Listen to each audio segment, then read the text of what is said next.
वक्फ संशोधन का कानून समस्त संवैधानिक अपरिहार्यताओं को क्रमशः पूरा करते हुए बना है।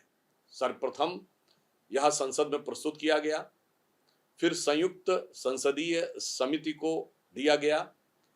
संयुक्त संसदीय समिति यानी ज्वाइंट पार्लियामेंट्री कमेटी की संस्तुति के बाद यह सदन में आया। दोनों सदनों में विस्तृत चर्चा हुई, मध्य रात्रि नहीं तड़के सुबह तक चर्चा हुई, जो संपूर्ण देश ने देखा। उसके बाद महामहिम राष्ट्रपति महोदया के हस्ताक्षर के उपरांत अब कानून का रूप ले चुका है।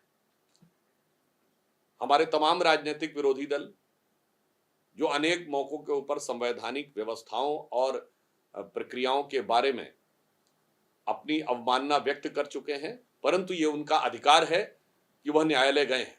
परंतु मैं यह कहना चाहता हूं, ये आपने पहली बार सुना होगा कि किसी भी कानून के विरुद्ध न्यायालय जाने में पहले तो यह प्रक्रिया विचित्र थी कि बिल के समय ही कुछ लोग न्यायालय पहुंच गए जो संवैधानिक दृष्टि से नहीं जा सकते, और कोई संबंधित व्यक्ति या संबंधित संस्था जाती है, परंतु यहां समाचार पत्रों में आ रहा है कि अमुक राजनीतिक दल के लोग जा रहे हैं और दूसरे राजनीतिक दल के लोग जा रहे हैं।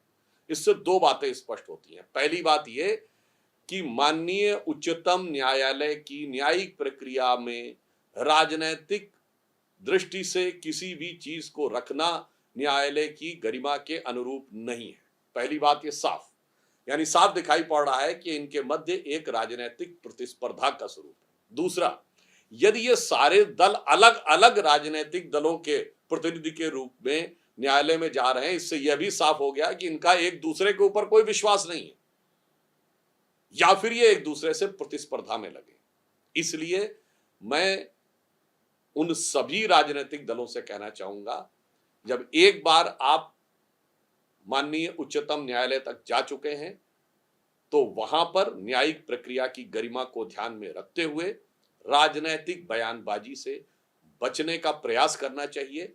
और नाना प्रकार की राजनीतिक बयानबाजियां करना न सिर्फ गरिमा के प्रतिकूल है न्यायालय की, परंतु इसके साथ साथ आपने अभी तक की जो संवैधानिक प्रक्रिया है उसकी गरिमा के भी प्रतिकूल है। और मुझे यह पूर्ण विश्वास है कि जिस प्रकार समस्त संवैधानिक प्रक्रियाओं को पूर्ण करते हुए हमारी सरकार ने निर्णय लिया है, तो हमें आश्वस्त हैं कि न्यायालय का निर्णय हमारे पक्ष में आएगा, परंतु विपक्षी दलों को भी प्रक्रिया का सम्मान करते हुए बयान देने से बचना चाहिए। For exclusive and insightful videos, subscribe to our new channel ABP Live Premium.